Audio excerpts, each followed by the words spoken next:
Hey, what's happening? In this episode, I want to talk about what happened on our waivers. Waivers went through, and I also got some starts of the week. Cue the music.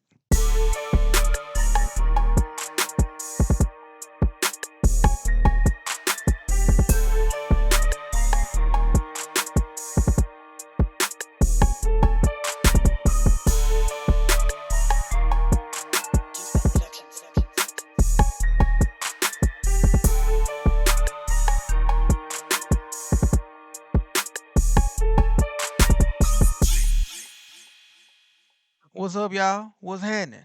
Welcome back. Welcome back. Waivers went through, so it's time to talk about some waivers. Let's see who picked up who. And I also, like I said in the intro, I got some starts of the week that I wanted to talk about. But before we get to that, I wanted to briefly mention that this is something that I really hate that I forgot to do. I'm gonna leave it up to y'all because I don't know if it's fair for me to, wait till the season has started and make this change. But I was planning on dropping our bench back down to six because I just think seven is just too much, and our waivers aren't as eventful because we have seven bench spots, and that's more. That's a lot. I meant to do that before the season started. I meant to set that in the off season. I just forgot to do it. So I'm gonna leave that up to y'all if y'all want to for the people that's in the league of record. I'm gonna leave that up to y'all. If y'all vote, it's all right. You can make that change. Put that down below in the comments. If not, you can put wait till next year. But anyway, like I said, we got some starts of the week, but let's go over these waivers right quick. Let's jump right into it. All right, so here we go. We can get a little sneak preview of the matchups here. Or at least some of them that you can see, but I'm in the way, so you can't see all of them. But we ain't finna get into the matchups. That's not why we're here. We are here for the waivers, and like I said previously, that we have such a deep bench that our waivers weren't as eventful as I'd like it to be, and that's why I want to move it back down to six. And six is more than a lot of leagues that I know of. It and anyway. So moving it back down to six would still be good. But like I said, I'm gonna leave it up to y'all. But let's take a look and see what happened. All right, as I expected, Isaiah Likely was picked up for the most amount of fab. Mrs. Hervey 84, that's Philly Checo State. She picked up Isaiah Likely for 25 fab bucks. Drop Noah Fant. Let's see. All right. Bring it on Nash. She bid $20. But it wasn't enough. And I tried to get 'em, even though I don't need them, but I put $11 on them just in case. I didn't want to break the bank for them. But I was willing to spend that $11 on them. But Philly Checo State got them for 25 fab bucks. Congratulations on your bid. Blake the GOAT, and that's B Smooth Gaming. He picked up Tyler Johnson for 15 fab bucks. Nobody else bid on him. So he could have got him for zero. He could have got him for $0. But he got him for 15. So you spent 15% of your budget on Tyler Johnson, which it might pay out because Puka Nakua is on injured reserve. He had 60. I mean, he had 7 targets, 5 receptions, 79 yards on 75% of the snaps. I believe Demarcus Robinson played more. Yes, he played 92% of the snaps. So Demarcus Robinson is going to be the fill-in for Puka, but Tyler Johnson he will also get work as well. Um, he and Demarcus Robinson also had 7 targets, but he only had 4 receptions for 42 yards. So Tyler Johnson was able to have a bigger game in his last game, 5 receptions for 79 yards. So he was able to have a bigger game than Demarcus Robinson. But they both had 7 targets, and Robinson was on the field for 92% of the snaps. You like to see that snap percentage. Tyler Johnson was picked up for 15 fab bucks. Mile High Club picked up the Chargers defense for 8 fab bucks. That is a great pickup. I tried to get them too.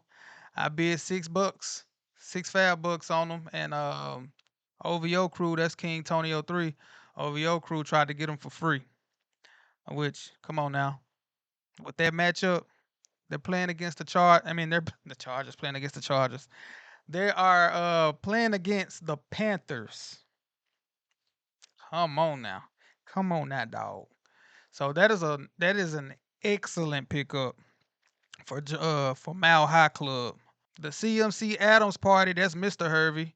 CMC Adams party, he picked up Greg Dortch for 4 fab bucks and D Money 81, which I think he still hadn't set a team name. But D Money 81, he tried to get him for free. But congratulations to the CMC Adams party for getting the guy that he wanted, Greg Dortch. And I was able to sneak and get Jeff Wilson for 2 bucks. I know I didn't want to put too much on him, but I was like, you know what? I throw this little $2 out there. If I get him for 2 bucks, I'm cool with that. Cool with that. So I got Jeff Wilson for $2. Just in case that we don't really know what's going on with A Chain, and Mostert. So if they're out or if one of them may miss multiple weeks, we don't know. I'm This is hypothetical. I'm not saying that I've heard that the injury is serious, that's a possibility. I'm just saying that if that does happen, Jeff Wilson may be stepping in, getting some touches. Also, what's his name? Jalen Wright, the rookie. He's a target as well, but he was already on. He wasn't a he wasn't on the waivers. So that's all that we had in the waivers. There's still some targets out there. I'm not gonna go over that. I'm not gonna go over that because you see that little 3 right there. So yeah, still some targets out there. So that's all I got on the waivers. But now it's time to get into the starts of the week. All right, I'm gonna start with my quarterback starts of the week. And this guy, I'm going out on a limb. It's not like he had a big game week 1 or anything like that. But it's because of the matchup. And this quarterback is Justin Herbert from the Los Angeles Chargers. He's going up against the Carolina Panthers. And the reason why I'm picking Justin Herbert as one of my quarterback starts of the week is because of what Derek Carr did to the Carolina Panthers. Derek Carr went 19 for 23, 200 yards, and 3 touchdowns. He only had 4 incompletions with 3 touchdowns on the day. So I feel like if Derek Carr can be that efficient against the Panthers, I believe that Justin Herbert can have a good day as well against the Carolina Panthers. All right, my next quarterback start of the week I have is the 49ers quarterback Brock Purdy. And this is another quarterback. I'm not picking because he had a big time game in this past week. He finished the game versus the Jets 19 of 29, 231 yards and no touchdowns, but he should have had at least 1 touchdown because Brandon Ayuk dropped that touchdown. The reason why I'm picking Brock Purdy is I just don't believe the Vikings defense is as good as we saw in week 1. I mean, they're just gonna have to prove it to me this coming up week. I just don't think that they are that good. Daniel Jones and the New York Giants offense made the Vikings defense look good, in my opinion. So they're just gonna have to show it to me. And I know the Vikings are at home, so they have another opportunity to prove that they are actually better than what people are expecting, or at least what I am expecting them to be. But until then, Brock Purdy is one of my starts of the week this week. All right, my next quarterback start of the week is the Rams quarterback Matthew Stafford. Stafford is going on the road to play against the Arizona Cardinals. That's another defense that really doesn't put any fear in my heart. And I know Puka Nakua went out with an injury last week, but as long as he has Cooper Kupp healthy, also utilize the Marcus Robinson and Tyler Johnson. There are other weapons there that can be used in this Rams offense. And plus, like I said, the Arizona Cardinals defense really don't scare me. Josh Allen just put up a big game last week, and I know Matthew Stafford is not Josh Allen. Matthew Stafford does not run like Josh Allen, but I just think that he can be efficient against the Arizona Cardinals.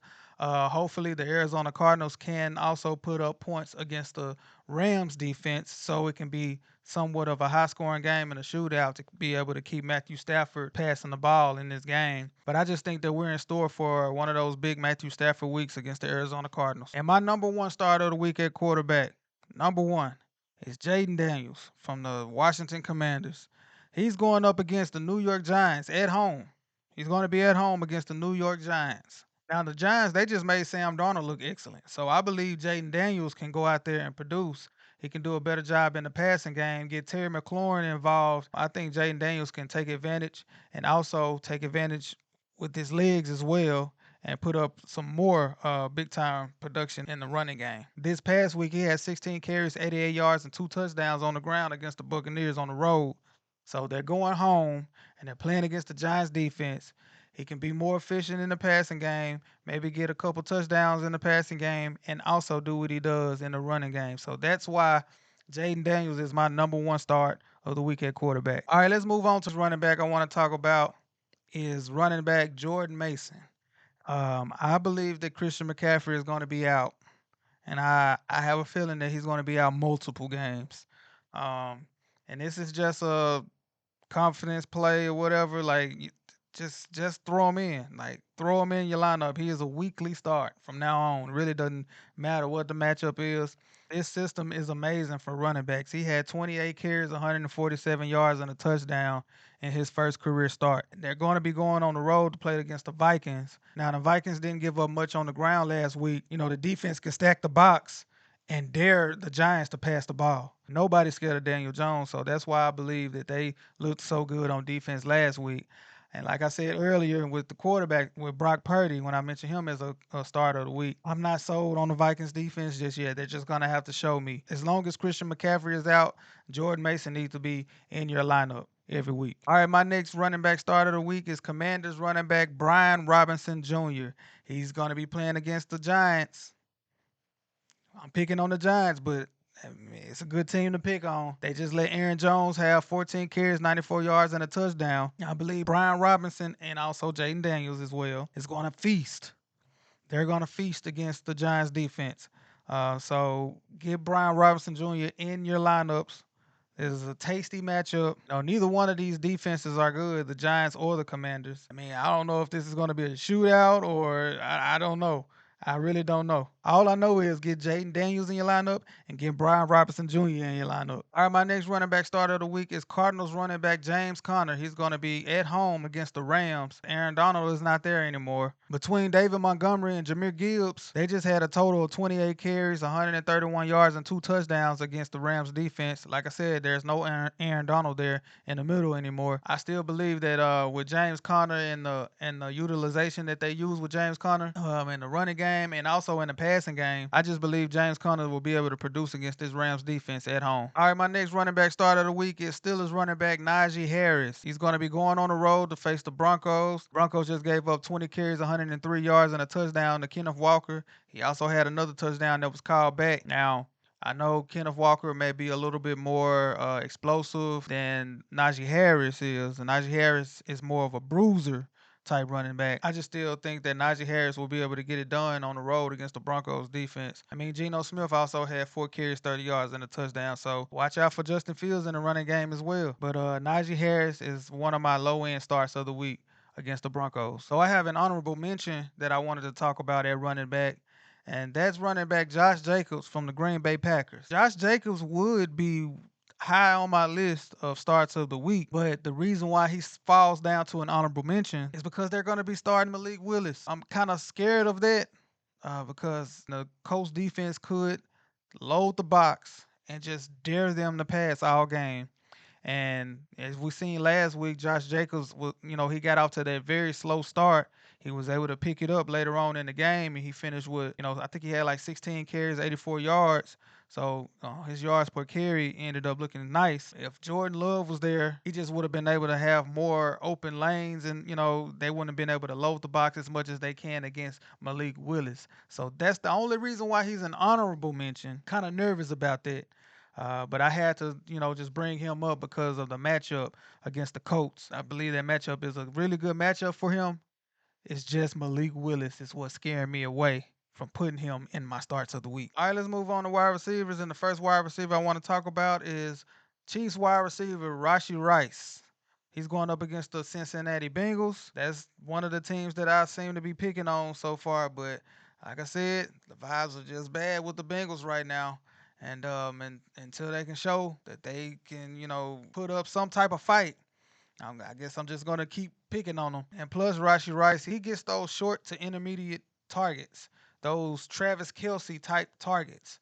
And I just believe that he's gonna be able to produce once again. Leave him in your lineup. Don't even think about taking him out.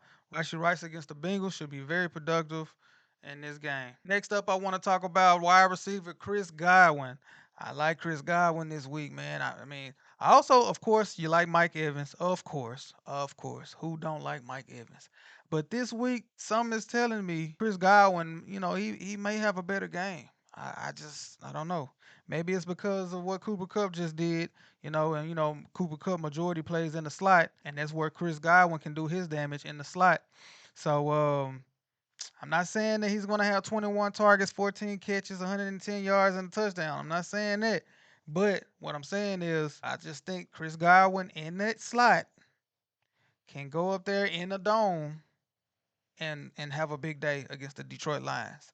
I just have a feeling about that. So that's why I had to put Chris Godwin on my wide receiver starts of the week. All right, next up, going out on the limb here. I'm going out on the limb because of the talent of this guy.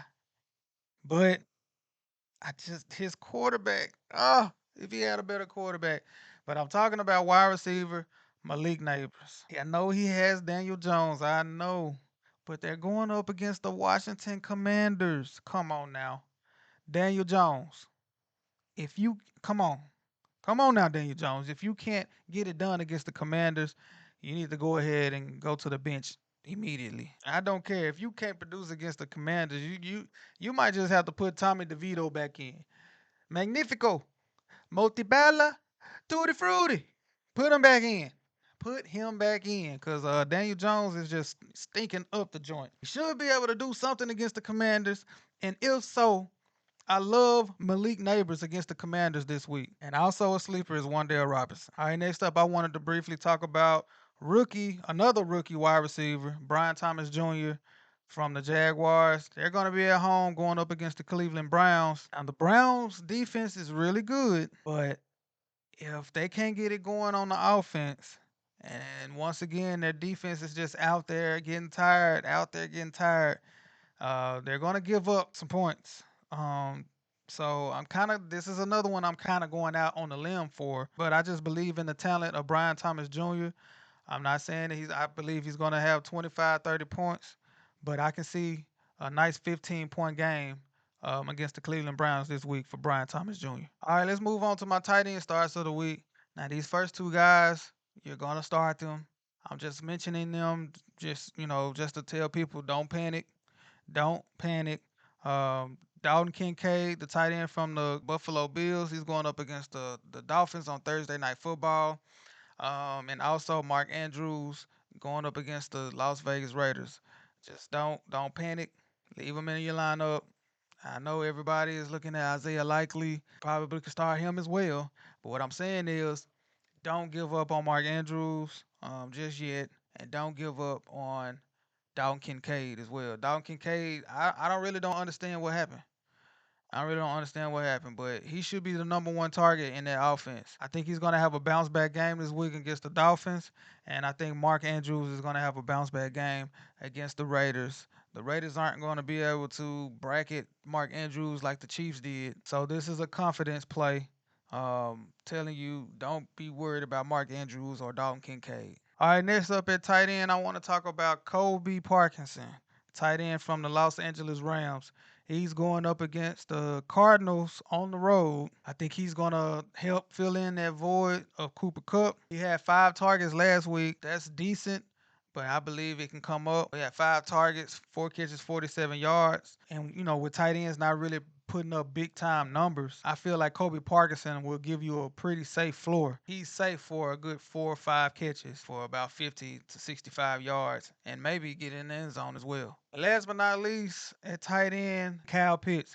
Monday Night Football against the Eagles. It all depends on Kirk Cousins. Now, maybe Kyle Pitts is even more safe than Drake London, because Kyle Pitts is at tight end and slot shorter passes for Kirk Cousins to get to the tight end. So maybe that is even more safe. So I just wanted to bring his name up as an honorable mention at tight end. He only had 3 catches last week, so I wouldn't be shocked if that can come up to maybe about 5, 6 catches and maybe get in the end zone. But even if he doesn't get in the end zone, I believe he should be safe for about 5 to 6 catches this week. All right, let's move on to my defensive stars of the week. I'm going to start off with the Texans. They're going to be at home playing against the Chicago Bears. I'm not sold on what I saw from the Bears offense. Like they look pitiful. They were able to get the win last week because of their defense, and it was because they went up against Will Levis. They're not going up against Will Levis this week. They're going up against C.J. Stroud and that offense. And the Texas defense, I believe, and I think it's Sunday Night Football, so Caleb Williams is going to be in prime time against that Texas defense on the road. So I like the Texas defense this week as one of my starts of the week. Next up, I got the Chiefs defense against the Bengals. I'm keep picking on the Bengals. The vibes is bad right now. I'm gonna keep picking on them. And if T Higgins is not ready to go, and that's even more reason for me to pick on them. I believe the Chiefs defense can shut them down. The Patriots defense shut them down last week, and I believe the Chiefs defense can do it again this week. And the Chiefs are at home. Chiefs Kingdom at home. Start the Chiefs defense against the Bengals. Next up, I got the New York Jets against the Tennessee Titans. Will Levis. That's all I got to say. I think the Jets are going to bounce back this week on offense and defense. I just believe that they're going to bounce back this week. Hopefully, Tony Pollard can get going because, I got a lot riding on Tony Pollard this year. He's one of my guys. So hopefully Tony Pollard can produce. We just seen what Jordan Mason was able to do against the Jets defense, but the Titans offensive line is not the San Francisco 49ers offensive line. So but I'm still hopeful for Tony Pollard. But start the Jets defense. Stay confident in the Jets defense. Don't worry. Will Levis is coming to save your fantasy team. Next up, we got the Patriots defense going up against the Seahawks. I like what I saw from the Patriots defense. I know it was going against the Bengals and their issues that they got going on, but I think I'm gonna ride with the Patriots defense this week. I put them in your lineup. They're one of my starts of the week on defense. It's a good matchup. I know the Seahawks have got a they should have a pretty decent offense, but with Kenneth Walker being, questionable, I haven't seen any updates on him. I know he has something going on, like a abdominal strain. So we got to keep looking at updates for that. But if he's out, then really start the Patriots defense. Now we in my top 3 starts of the week on defense. And these are the 3 main defenses that everybody should be going after. I will say 4, bring the Texans in with it as well. But these are the 3 main defenses, in my opinion, that everybody should be going after. And I'm going to start with the Jaguars. The Jaguars are going up against the Cleveland Browns at home against Deshaun Watson. Need I say more? I don't know what happened to Deshaun Watson. I don't know what's going on. I don't know if it's his shoulder. I don't know if, these situations that's got going, it's in his mind. I don't know what's going on with Deshaun Watson. All I know is he looks pitiful. And you need to start the Jaguars defense this week. The Jaguars at home. The Jaguars, they also look good against the Miami Dolphins offense, against that high-powered offense. So if they look good against a high-powered offense, well, they should look excellent against this no-power offense. Start the Jaguars. And my number 2, well, really Jaguars, they're kind of like 2A, 2B, whatever. But my next defense that I'm going to talk about is the Indianapolis Colts. Now, I'm not saying that the Colts have the best defense in the world. It's the matchup. They're going up against the Packers, and the Packers are going to be starting Malik Willis. They're going to be going up against Malik Willis, so I'm just going to be trusting the Colts defense this week.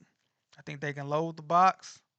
You know what I'm saying? Focus on Josh Jacobs. Force Malik Willis to have to run the offense. I believe that that's a really good start this week, the Indianapolis Colts. And my number 1 defensive start of the week is the Los Angeles Chargers going up against the Carolina Panthers. I don't got to say much more than that. You're going up against Bryce Young and the Carolina Panthers. I mean, there's nothing there. There's nothing there. Bryce Young at quarterback. Chuba Hubbard at running back really doesn't scare you. Miles Sanders doesn't scare you.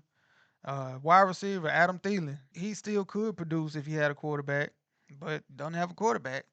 Deontay Johnson should be able to produce, but he doesn't have a quarterback. Xavier Leggett, he's a rookie. You know, he hadn't proved anything yet. Offensive line is not good. It's just bad all over the place with the Carolina Panthers. Absolute must start of the week. Chargers defense. And that's gonna do it, y'all. That's gonna do it. We went over what happened in the waivers, and I gave y'all my starts of the week from quarterback all the way down to defense. Gave y'all all my starts of the week. Hopefully they don't make me look bad. I've always wanted to do something like this, but I've always been nervous about doing something like this because I'm on record. So if all of these come back this next week, and all of them make me look bad, I don't know if I'm gonna ever do this again. But I hope y'all enjoyed this video. Hit that like button for me. Subscribe to the channel. Share this video, you know what I'm saying? Get us out there. This channel, I really focus on my league of record, the league that I run, I'm commissioner of. But, get us out there, man. Let people see, what's going on in our league. Good or bad, just keep it respectful in the comments. Just keep it respectful. You don't have to get disrespectful, you know what I'm saying? Calling people out their name and all that stuff. As you see, I don't use foul language here. I actually don't use foul language in my real life as well. So just keep it respectful in the comments. But yeah, hit that share button, subscribe to the channel, like this video, hit that notification bell so you won't miss out on any upcoming videos. And until next time, peace.